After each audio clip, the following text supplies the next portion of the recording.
আজ আমরা এসেছি একটি ক্যাম্পে, যেখানে জীবনটা সহজ না। চারপাশে ময়লা আবর্জনা, থাকার পরিবেশ খুবই কঠিন।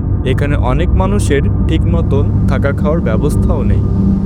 এই জায়গায় প্রতিদিন মানুষ লড়ছে শুধু শুধু বেঁচে থাকার জন্য। বিশুদ্ধ পানি, স্বাস্থ্যকর পরিবেশ, এসব এখানে বিলাসিতা।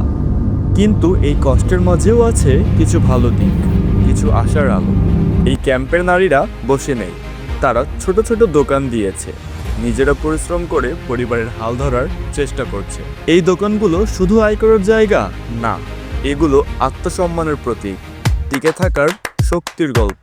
আরও একটি ভালো দিক যেটি বিশেষ করে আমাকে আকর্ষিত করেছে সেটি হলো, দেখুন, অনেক পরিবার নিজের ঘরের সামনে গাছ লাগিয়েছে। এই ছোট্ট সবুজটা যেন বলে দেয়, আমরাও সুন্দর একটি ভবিষ্যৎ চাই। এই ক্যাম্প আমাদের মনে করিয়ে দেয়, পরিবেশ যতই কঠিন হোক না কেন, মানুষের মনোবল ভাঙা সহজ না।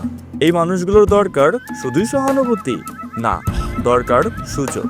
যদি আমরা একটু পাশে দাঁড়াই, তাহলে তাদের গল্প বদলাতে দেরি লাগবে না। আমাদের এই কাজটি সংগঠিত হয়েছিল অবেট থিঙ্ক ট্যাঙ্ক এবং অবেট হেল্পার্স খুলনার সার্বিক সহযোগিতায়, যেখানে উপস্থিত ছিলেন project officer M Humayun Kabir sir এবং থিঙ্ক ট্যাঙ্কের সকল মেম্বারগণ। যেখানে আমরা ক্যাম্পের প্রতিটি বাড়িতে গিয়ে আইডেন্টিফাই করেছিলাম তাদের প্রবলেমসগুলো।